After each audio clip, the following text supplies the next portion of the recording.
Hello and welcome back to the channel everyone. आपने वो कहानी तो सुनी होगी, अंगूर खट्टे हैं। अंगूर का flavour, aroma, texture and taste सब कुछ डिवाइन लगता है। ग्रीक और रोमन ओडेसी से लेकर राजा महाराजा के डाइनिंग टेबल्स तक आम और खास अंगूर सबकी पसंद है। लेकिन आप आज का अंगूर उठाइए, फ्रिज में रखा हुआ, बहुत ही ठंडा, कोल्ड। आज ये फूड इंजीनियरिंग का एक शाहकार है, suited to the modern eaters. इसमें दो चीजें नोट करने के काबिल हैं। एक, ये सीडलेस है, और दूसरा जो आप सुपरमार्केट से लेकर आते हैं, Thompson seedless or crimson flame. वैसे ये दोनों मॉडर्न इंजीनियर्ड ग्रेप्स की वैरायटीज हैं। इनमें एक ही यूनिवर्सल टेस्ट है, sweet. Not bitter, not acidic, not foxy, लेकिन प्लेन स्वीट लाइक शुगर। ये सिर्फ ग्रेप के साथ ही नहीं है, बल्कि आज का हर एक मॉडर्न फ्रूट इसी तरह से स्वीट है।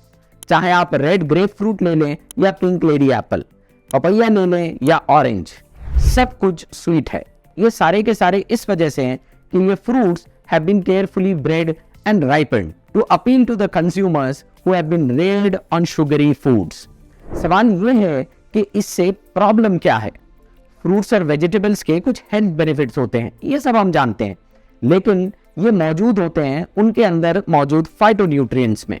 जैसे ग्रीन ग्रेप्स में ये होते हैं सीड्स में। लेकिन आज के मॉडर्न फ्रूट्स हमें एनर्जी तो देते हैं, लेकिन not necessarily the health benefits. Grapes पुराने जमाने में एक एक्सपेंसिव ट्रीट होती थी, रेयर और सीजनल फ्रूट। लेकिन आज हम राइजिंग इनकम और प्रॉस्पेरिटी की वजह से इसका सेवन हर सीजन में कर सकते हैं। सोफा पर लेटे लेटे टीवी या नेटफ्लिक्स देखते हुए आज का मॉडर्न आदमी अपने ग्रेप्स को किसी ग्रीक या रोमन एम्परर या राजा महाराजाओं की तरह एंजॉय करता है। साल भर ग्रेप्स की availability speaks a huge change in the global agriculture. एक ऐसी फूड सप्लाई जो आज आउट ऑफ कंट्रोल है, और आज का modern man eating unhealthy food in a hurry. ये कीमत है जो हम अपनी हेल्थ से चुका रहे हैं। The price of living in liberated modern societies. यही है आज का paradox. Life is getting better, लेकिन हमारे डाइट्स आर गेटिंग वर्स। 2015 में टोबैको से मरने वालों की संख्या थी 7 मिलियन। अल्कोहल से मरने वालों की संख्या थी 3.3 मिलियन। लेकिन डाइटरी रिस्क से मरने वालों की संख्या थी 12 मिलियन। डाइट्स जो लो है वेजिटेबल्स में, नट्स में, सी फूड में, और हाई हैं प्रोसेस्ड फूड में, शुगरी ड्रिंक्स में।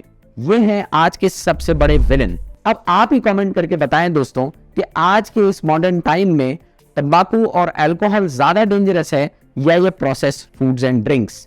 अच्छी जिंदगी बिना अच्छे फूड के एक लॉजिकल इम्पॉसिबिलिटी है। हमारे सारे हेल्थ प्रॉब्लम्स की आज वजह है प्रोसेस्ड फूड। ये कैलोरीज रिच प्रोसेस्ड फूड्स, अगर हम इनके पास ना भी जाएं तो ये हमारा पीछा करते रहते हैं। जहां हम जाएं वहां हज के डॉगी की तरह पीछे पीछे चले आते हैं। They tempt us with colourful packaging जो सुपरमार्केट में रखी हुई होती है, या टीवी कमर्शियल्स जो हमको बताते हैं कि इसमें कितनी एनर्जी है, इसमें कितना हेल्थ बेनिफिट्स हैं। सोशल मीडिया पर नए नए वीडियोस और रील्स के जरिए ये हमारा पीछा करते रहते हैं। यहां से भी अगर पीछा छूट जाए तो फ्री सैंपल बनकर हमारे मुंह में गिर पड़ते हैं। They will trick us by hiding in the so-called healthy snacks for children। अब बढ़ता मोटापा और डाइट से रिलेटेड डिजीज ही को ले लें। ये दुनिया में इंक्रीज हुए हैं 1960s के आसपास। अब ये क्यों हुए? इसकी simple logical reasoning and connection है with an increase and beginning of marketing of fast food. Fast food और शुगरी ड्रिंक्स की मार्केटिंग शुरू हुई, प्रोसेस मीट की ब्रांडिंग स्नैक्स के साथ शुरू हुई। उसी के साथ साथ ये हेल्थ प्रॉब्लम्स दुनिया में शुरू हुए। जब भी इस पर डिस्कशन होता है तो लैक ऑफ विल पावर या कंट्रोल ऑन ईटिंग, मोटापे या डाइट से रिलेटेड डिजीजेस की वजह बताई जाती है। अब ऐसा तो हो नहीं सकता दोस्तों कि ह्यूमंस की विल पावर 1960 के बाद अचानक से खत्म हो गई है, बननी ही बंद हो गई। 60s से जो चीज बदली है वो विल पावर नहीं है, बल्कि marketing and availability of foods by the big corporations है। इन्होंने पुअरेस्ट ऑफ पुअरेस्ट कंज्यूमर्स को टारगेट किया है, और गवर्नमेंट्स ने भी इनको अलाउ किया है। आप किसी भी रिमोट विलेज में आज चले जाएं, पीने का साफ पानी वहां पर मिले न मिले, मगर चिप्स और कुरकुरे और नूडल्स आपको जरूर मिल जाएंगे। मम्मी ने मैगी पैकेज खोला, पीछे से तब किसना बोला, मत बनाओ, इस बार नंबर अच्छे नहीं आए।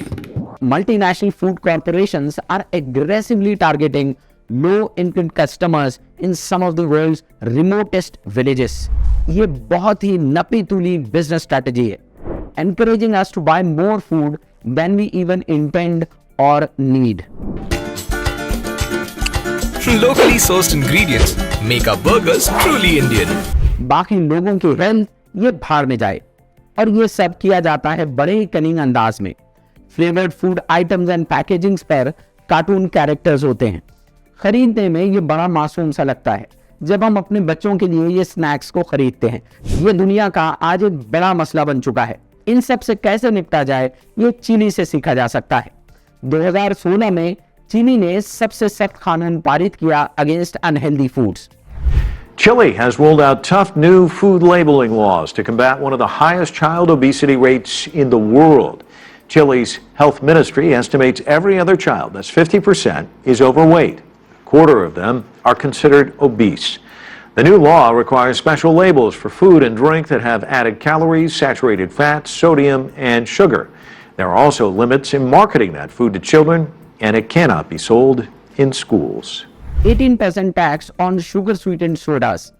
वजह थी चिली में बढ़ता मोटापा।